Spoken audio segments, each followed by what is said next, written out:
Alors, bonjour à tous et bienvenue sur ma chaîne YouTube Claire Duncan. Harmoniser vos espaces et transformer votre vie.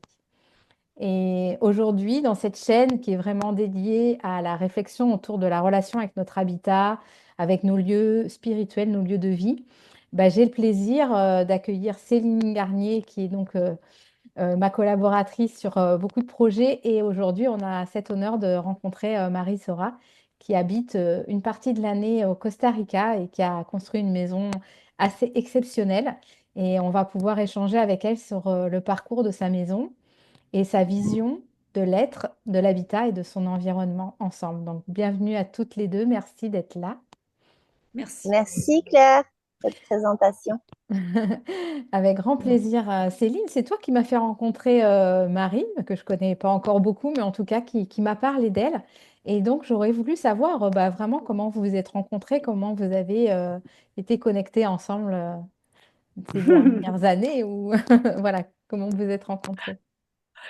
Eh bien, merci Claire et merci pour le fait de se retrouver là, d'être là toutes les trois, de retrouver Marie que je suis allée rencontrer au Costa Rica.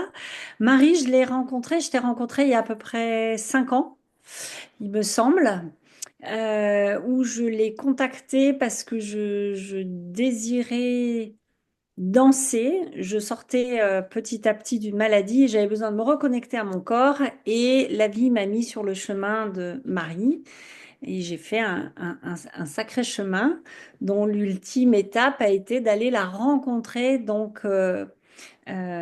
au Costa Rica, là où elle accompagne en fait des personnes dans la reconnexion avec soi-même. Et là, j'ai été stupéfaite. J'ai rencontré une femme entrepreneuse et connectée, au-delà de ce que je connaissais, qui m'a accueillie dans sa maison. Et là, j'ai été mais stupéfaite, extrêmement touchée par le respect que Marie a des matières et comment elle a, avec le bambou, la terre, créé enfin, un lieu d'expression artistique, sa maison, et ce beau lieu qui est nommé en fait sacrément Diamant Vert. Alors Marie, je suis très très fière que tu as accepté notre invitation aujourd'hui. Et voilà, ce qui nous intéresserait, c'est qu'est-ce qui fait que tu es allée au Costa Rica et qu'est-ce qui t'a donné envie de construire sur cette terre? Merci Céline et Claire. Alors, vous parliez de spiritualité, donc il y a quelques années, après quelques baffes de la vie, on va dire, j'ai été mise sur un chemin spirituel qui m'a réellement demandé d'écouter le soin intérieur d'une manière prioritaire. Et j'étais en voyage pendant 2 années autour du monde, étant danseuse chorégraphe et en ayant un petit peu assez des fonctionnements institutionnels en France. Je suis partie sac au dos et voilà, j'étais dans le coin ici au Costa Rica et la vie m'a vraiment pluguée ici. C'est-à-dire que la voix intérieure me disait reste ici et pose tes racines. Bon, moi je communique avec mon esprit, je lui dis t'es gentil mais moi je suis pas un arbre, donc qu'est-ce que ça peut bien vouloir dire en humain? Et c'est assez drôle hein, comme on communique. Il m'a dit, bah, tu trouveras. Voilà. Fais pas ton idiote. J'ai dit, d'accord, je suis danseuse, j'aime faire des résidences, accueillir des gens. Donc, je traduis ça par créer un lieu de résidence, un lieu de création et un lieu de vie.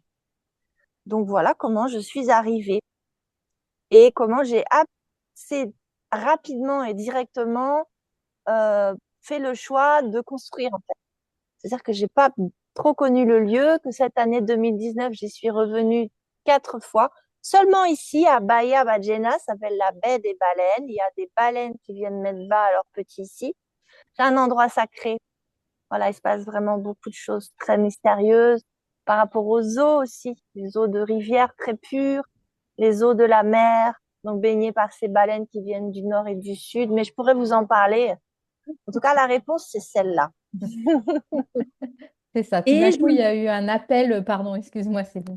Il y a eu un appel de ce lieu, en fait, que tu as ressenti, et c'est comme ça que tu t'es dit que tu allais construire à cet endroit. Et du coup, comment l'idée des matériaux de construction, comment le projet est sorti pas de terre, parce que c'est Avant l'expression que qu'on je le emploie, mais construise avant, oui. par la pousse. Mais il est Voilà, c'est aussi ça. sorti de terre parce qu'il est aussi en terre crue. Ah oui, voilà, d'accord. Alors, ben, je vis une vie de processus en fait. Tout ce que je fais, c'est un processus. Donc, dans un des processus, il y a la construction. J'ai toujours rénové, construit beaucoup plus petite échelle, hein, mais et j'ai trois fils, dont un qui se dirigeait vers l'architecture, et il s'est trouvé comme ça qu'en 2020, je lui ai dit, il avait 20 ans, ça te dirait de dessiner ta première maison. On a un lien très particulier avec cet enfant, qui s'appelle Félix, et il m'a dit, OK, d'accord, ce sera ton premier projet qui sera réalisé en fait. Et puis, je lui ai parlé vaguement du projet, rapidement. Et puis, j'ai dit, bah, non, on va regarder la forme et tout. Il m'a dit, non, c'est bon, j'ai tout. Lui aussi, il est super connecté. Donc, en fait, il a canalisé tout. Et il a canalisé aussi le nom. Sauf qu'il ne faut pas lui dire que c'est canalisé, hein, parce qu'à 25 ans, c'est tabou. Euh, et tout de suite, parce que du coup, libéré du projet, libéré de toute cette charge technique, tout ça que lui avait prise en charge, il me restait que le subtil et voilà, l'essence des choses. Donc j'ai dit waouh, donc en fait ça s'appelle le diamant vert. C'est quelque chose qui est enraciné puisque c'est ce qui m'avait été demandé. Ok, donc je vais construire dans un rayon de 4 kilomètres. Alors il y a quoi? Il y a du bambou, il y a de la terre glaise, il y a du bois. Bah tiens, je vais utiliser ça. J'avais un ami qui construisait en bambou, donc je lui ai dit tiens, comment tu fais? Il m'a expliqué, puis on s'est lancé là-dedans. Voilà, en gros c'est un peu comme ça que ça s'est passé. Pourquoi? Parce que pour moi, là, on va rentrer vraiment dans le cœur des choses. Pour moi, le matériau, il vibre et il apporte sa touche et en fait, il communique. Il informe, il informe notre propre corps. En tant que danseuse, c'est ça qui m'intéresse. Et nous l'informons. Et donc, c'est un dialogue qui se passe. Et dans la terre, il y a de la silice, donc il y a du cristal qui vient également informer. Dans le bambou aussi, il y a de la silice. Ce sont des matériaux qui sont vivants, qui continuent, le bambou est creux, donc il continue à canaliser l'énergie. Et j'ai aussi un impact moindre sur la planète en ne faisant pas venir les matériaux de l'autre bout du monde, même de l'autre bout du pays, et en mettant en œuvre des techniques qui sont ancestrales ici, mais qui ont été aussi un peu oubliées. Donc il y a un aspect éducatif, il y a un aspect écologique, il y a un aspect évidemment architectural et beauté de l'espace et un espace et un côté spirituel. Et pour ce que je fais dont tu as parlé Céline, c'est super important en fait que tout ça soit aligné. Je ne me vois pas, d'ailleurs j'ai fait des stages dans des endroits, différents endroits du monde, je ne me vois plus faire des choses sans être allée, sans avoir palpé l'énergie, sans être sûre que c'est vraiment là, que ça résonne et que ça va être un soutien. En Mm. gros, voilà. D'accord. Et opération réussie, puisque pour avoir expérimenté la danse sur ce magnifique plateau de danse d'à peu près 100 mètres carrés, Je je pourrais vous peux montrer vraiment si vous voulez affirmer. un petit tour. Ouais, oui, Avec oui. plaisir, oui. Comment les matériaux nous portent à nous révéler. Et vraiment, c'est ce que j'ai aimé dans cette rencontre au Diamant Vert, avec ton accompagnement, avec toutes les entités, les êtres de tous les plans qui sont là, extrêmement forts pour nous soutenir vraiment nous aider à être dans notre plus pure authenticité. Donc, comme le diamant, on devient un diamant, quoi, en fait. Donc ça, c'est extraordinaire. Juste une chose, je me rappelle quand j'étais Quel allée te voir. témoignage, pardon, mais je suis touchée, donc j'ai pas envie de laisser filer cette émotion forte. Merci Céline. C'est comme ça que je vois les choses aussi. Voilà, c'est un cercle vertueux, quoi. On Mm. se donne et on s'enrichit, on est plus riche et Une puis forme on, de gratitude aussi entre les personnes et la gratitude aussi de ce que nous donne la Terre aussi peut-être, enfin ce que nous donne la Terre de façon générale, enfin Gaïa quoi. Il y a cette gratitude qu'on ressent chez toi de préservation ouais, du ouais, coup aussi. je suis d'accord. Oui, oui. Puis c'est vrai que je suis tellement dans la gratitude de ce pays que j'oublie presque de le voir. Et tu parles de la terre Gaïa, mais en fait, les choses, c'est ça qui est bien aussi en Amérique latine, les choses ne sont pas séparées. La terre qui est utilisée pardon, pour les murs de ma maison, qui a été fabriquée avec nos mains, avec nos rituels, avec nos danses, avec nos chants. C'est pas juste on met en œuvre un matériau et puis voilà quoi. C'est chargé de chants, de danse, de de ferveur. J'ai aussi demandé à mon équipe de constructeurs, donc j'avais 8 hommes qui parlaient espagnol, de construire d'abord dans la lumière, c'est-à-dire j'avais les plans, on était avec l'architecte costaricien, parce que j'ai aussi pris un architecte local pour suivre la construction. Et puis on s'est mis là dans l'espace, et puis j'ai dit bah voilà, visualisez ça dans la lumière, en lumière, on le construit, on le rend réel, et ça change tout aussi. Et ce que je voulais dire par rapport à l'Amérique latine, c'est que il n'y a pas de différence entre la terre matériau qu'on va pouvoir toucher, qui est sensuelle, qui est certains grains, et la terre Gaïa.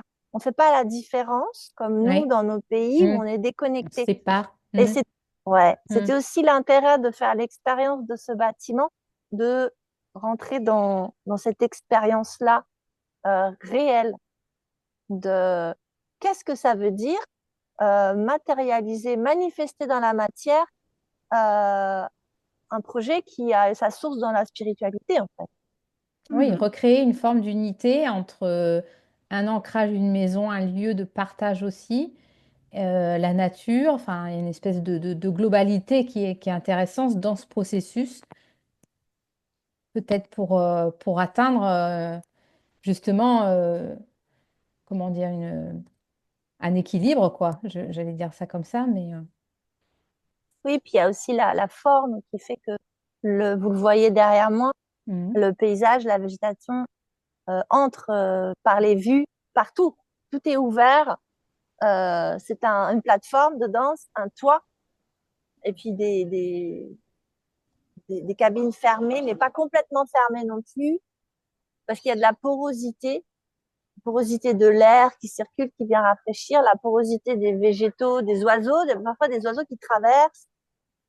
Et, euh, et c'est ça aussi la spiritualité, c'est de donner la possibilité de vivre les choses. Et ce qui se passe aussi quand j'accompagne, c'est qu'il y a plein de signes qui viennent nous faire des clins d'œil. Il y a des toucans qui viennent maintenant se poser sur l'arbre en face, toujours d'une manière super synchronisée avec ce qui se passe. Il y a des grands perroquets rouges, bleus et jaunes qui tournent, qui viennent dans l'arbre. J'ai aussi gardé un arbre qui est pas au milieu, mais qui est dans la maison. Ouais, cet arbre, il est super important parce qu'il donne son esprit. Ouais, il y a du vivant. C'est une maison qui est vivante. Et qui tu accueilles, qui vient au Diamant Vert? Alors au début, j'avais des résidences d'artistes, puis j'en aurais peut-être encore. Donc il y avait des artistes qui venaient du Québec, de France, des États-Unis, pour faire une exploration dans le cadre d'une création. D'une manière générale, ce que j'ai vu, parce que j'ai eu cet élan et puis je savais pas trop qui allait être intéressé. C'est des gens qui sont dans une création, qui sont déjà bien avancés, qui ont voilà, ils sont un petit peu comme dans une routine, ils voudraient se renouveler, régénérer. Et ici, ils n'ont pas le matériel. Donc, ils doivent revoir leur mise en œuvre depuis la source, depuis l'essence. Donc, voilà, j'ai des artistes comme ça qui viennent. Souvent, c'est une révolution. D'ailleurs, il y en a même qui sont à la lisière de mon autre activité, qui est l'accompagnement des êtres à la rencontre avec soi. Et donc, c'est un accompagnement par la danse, mais aussi par les éléments qui sont ici. Les animaux, j'en ai parlé. J'ai un cheval aussi, je fais de l'équithérapie. Mais aussi les eaux, donc eau pure, eau de mer, et puis tout ce qui est là, quoi. Enfin, c'est juste l'abondance, c'est le foisonnement. Et ça, je disais qu'il y a des artistes qui sont à la lisière de mon autre activité. Les gens qui viennent pour une semaine ou 11 jours, ça s'appelle les merveilles, ce processus, sont forcément chahutés parce que bah, toutes les habitudes sont remises en cause. Tout depuis comment je dors, où je dors, comment je mange, qu'est-ce que je fais de mes journées, je crée, j'ai du temps pour moi, pour avoir une réflexion sur moi-même, je me mets en mouvement. Enfin, tout est revisité, du coup, c'est révolution complète. Et il y a certains artistes eh ben, qui ont été amenés jusque-là. Pas parce que je les accompagnais, et là j'ai une certaine humilité aussi par rapport à ma pratique, même si je sais que ma pratique est efficace, hein, il n'y a pas de problème là-dessus. Mais le lieu est tellement puissant et propose tellement une aventure différente que j'ai eu des artistes qui ont fait aussi des processus. Voilà, heureusement que j'ai un bagage d'accompagnement, puisque des artistes qui étaient vraiment pas bien au début, parce qu'ils rencontraient des parts de. D'ailleurs, c'était la gratitude qui était en jeu. Voilà, il y a des grandes peurs qui surgissaient, et puis ça a processé jusqu'à se dire, ben, en fait, la gratitude, c'est quand même un moyen magnifique pour voir ce qu'on a, remercier, et puis juste demander ce qui serait bien pour avancer un peu sur le chemin. Hmm. Et du coup, dans la construction de ta maison, donc du coup, tu disais, je reviens un petit peu sur les matériaux de ce bambou et de cette terre. Du coup, comment maintenant, peut-être avec les années, enfin le temps qui passe un peu, comment elle évolue ou est-ce qu'elle reste pareille? Et comment les choses se fluidifient, enfin voilà, s'organisent aujourd'hui, maintenant, dans cette maison? C'est sûr qu'une maison en bambou, en bois et en adobe, ça s'appelle en fait le nom traditionnel.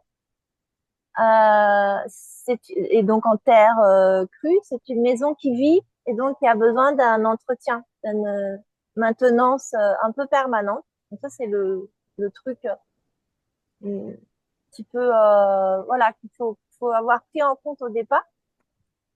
Donc là, j'ai fait une partie du vernis cette année. Et j'ai reverni aussi certains bambous. J'ai changé aussi certains bambous. C'était parce qu'en fait, le fait que ce soit tout ouvert aussi, on expérimente le matériau un peu dans son extrême limite. Ce que je veux dire, c'est que c'est ramené à sa plus grande simplicité. Il y a une structure. Et puis après, il y a des pièces qui sont fermées par de la terre crue et à l'étage, c'est par comment ça s'appelle ça? Bon, un Oui. système où l'air passe. Voilà, bref. Et, et là, Un vide il n'y a pas de sanitaire, comme un vide décoration. sanitaire? Non, non, c'est en Non? fait c'est des. Là, tu couperas. Oui, d'ailleurs, je vais mettre ma Les, batterie à charger, je t'écoute.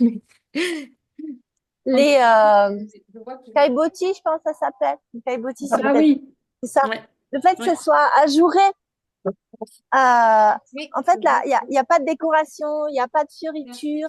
La structure, c'est la beauté du lieu. Les Hmm. matériaux de construction sont les matériaux de finition, sont les matériaux de fonction aussi.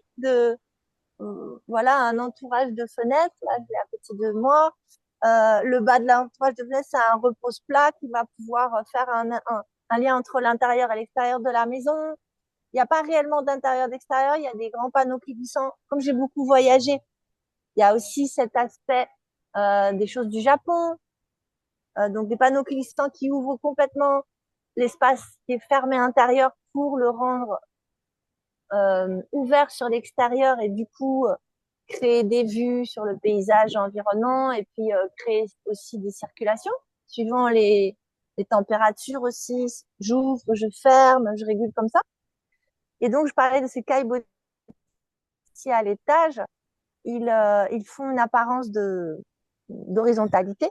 et en même temps, ils permettent que l'air circule. Le toit étant en métal, crée un endroit assez chaud qui fait que l'air frais passe par en dessous et Mhm. vient euh, traverser les chambres qui sont ajourées pour faire une climatisation naturelle. Donc, ce lieu, il n'y en a pas d'autres comme ça. Il est vraiment unique. Et du coup, pour répondre à ta question de départ, il y a des ajustements à faire par rapport à ce qui avait été conçu, et puis par rapport à la vie du bâtiment, et puis par rapport au fait que l'arbre pousse, qu'il faut aussi couper les branches. Voilà, tout ça, c'est en harmonie entre le bâti, le vivant. Mhm. Bien Tout sûr. le monde évolue, tout le monde se transforme, tout le monde fait ses mues, tout le monde s'adapte, tout le monde est en résonance aussi avec ce qui se passe dans les astres et dans la Terre. Donc c'est chouette, c'est vivant. Oui, j'espère que c'est comme ça. J'ai fait ce qu'il Hmm. fallait pour. Et c'est vrai qu'il y a... Non, mais il y a un moment aussi, les choses nous échappent un peu. C'est ça que moi j'aime aussi, c'est pas être dans le contrôle, puisque comme je l'ai dit au départ, moi je suis sur une voie spirituelle et la voie spirituelle demande de ne pas être dans le contrôle. Et en fait, cette maison me force à lâcher prise réellement et à répondre à ce qui se présente avec des réponses qui n'étaient pas attendues. D'une année sur l'autre, je me vois aussi évoluer. Je dirais Hmm. que c'est aussi, c'est comme ça que je l'avais conçu. Donc ça, c'est pas une surprise, c'est bien. C'est aussi un endroit d'expérience et d'évolution pour les gens que je reçois. Mais moi, je ne me défends pas aussi de passer dans la moulinette et de faire aussi ce qu'il faut, les ajustements intérieurs pour m'adapter à ce qui est là à Eh chaque oui. moment. Et je crois que tu reviens de temps en temps en France, quand même. Oui, Donc, je reviens dans peut-être, une semaine. voilà. Et est-ce que je crois que tu loues ta maison aussi, si ça peut être dit dans ce moment. Si tu loues ta maison, donc on pourra peut-être mettre, si tu le veux, les Oui, indications Airbnb dans le descriptif de la vidéo. Comme ça, les gens pourraient aller voir et peut-être réserver s'ils veulent découvrir le Costa Rica et venir euh, avec plaisir. louer C'est ta dans un maison. endroit qui est très très beau aussi. Donc Ouais, c'est voilà, aussi c'est un ça. endroit où il y a pas mal de choses extraordinaires à découvrir. Mhm. Et du Oui, coup, je la loue en Airbnb et pardon, et je non, vais non, je peut-être t'en prie. aussi, là, j'ai commencé à la louer en plus long terme aussi. Donc, j'ai aussi, voilà, ça fait partie des choses dont je me détache aussi de me dire, Ouais. bah, c'est pas parce que je vis pas dedans qu'il peut pas y avoir l'expérience aussi à vivre. Ben oui, bien sûr, Hmm. oui. Et moi, j'ai une question je me dis, moi, qui ai vécu sur l'île de la Réunion, tu vois, je suis revenue vivre en métropole après, etc. Je me dis, comment tu ressens la vie des maisons en France quand tu reviens? Est-ce qu'il y a des choses qui pourraient être intéressantes pour nous, entre guillemets, qui sommes cloisonnés? Moi, c'est comme ça, des fois que je vois l'habitat ici, dans le monde, des fois, c'est cette espèce d'idée que les humains ont construit des murs et qu'aujourd'hui, on veut aller au-delà parce qu'on a vu que ces murs, eh ben, dans le confinement, ils étaient peut-être lourds.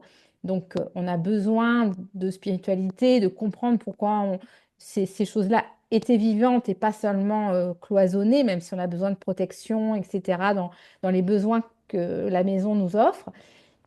Et toi, quel est le regard que tu as sur ces différentes maisons qui existent dans le monde, qui, tu vois, qui peuvent nous apporter des idées sur une vision différente, une conscience différente dans les maisons dans lesquelles on vit, nous, en France ou dans le monde Mhm. occidental?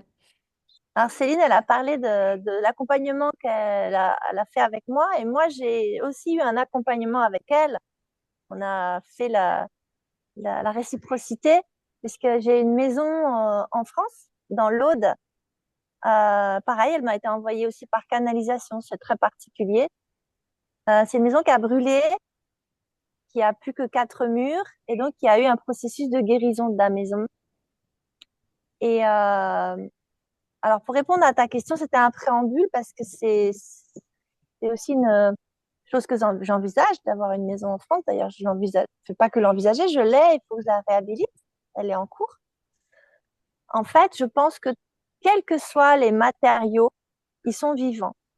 Tu disais, pendant le confinement, on a un peu subi l'enfermement à l'intérieur de nos murs. Je pense que l'enfermement, c'est pas les murs qui nous le donnent. L'enfermement, c'est notre enfermement mental. Tout C'est à le fait. fait de croire que nous sommes enfermés parce que nous sommes entre quatre murs et un toit et que nous sommes relégués comme ça à quelque chose qui nous coupe de notre nature humaine, qui est une nature souveraine, qui est une nature libre, qui est une nature connectée. Et je pense que la différence qu'il peut y avoir entre une maison que l'on subirait, qui pourrait être comme une prison, je vais un peu loin, je fais exprès, mais je sais qu'il y a des gens qui le perçoivent comme ça, parce que quand je rentre, Exactement. je vois bien comment les gens perçoivent ça. C'est pas la maison qui est en cause. Ce qui est en cause, c'est que de remettre de la vie. Et ce qui se passe d'ailleurs avec la maison sur laquelle on a travaillé avec Céline en France, qui s'appelle le Phénix, encore quelque chose d'assez spirituel, hein, un feu sacré, c'est que je me rends compte, maintenant je peux le dire, mais j'ai passé quand même quelques années, je l'ai acheté en 2021 et il n'a pas pu se passer grand-chose à part des guérisons tout ce temps-là. Il y a une possibilité de redonner vie aux pierres, de redonner vie aux matériaux, de les réenchanter de notre lumière. Voilà, l'humain, je crois qu'il y a l'importance de reprendre notre pouvoir créateur et notre pouvoir de réenchanter le monde. Ça veut dire aussi de réenchanter les matériaux. Ça veut dire Ouais, que j'avais c'est tout beau ce ça. travail de réenchanter cette maison, mais aussi certainement les environs. Elle est à Rennes-les-Bains. Et alors le travail va être possible. Alors le matériau va pouvoir. Parce que le matériau, c'est pas juste construire des choses, voilà, vite fait, en béton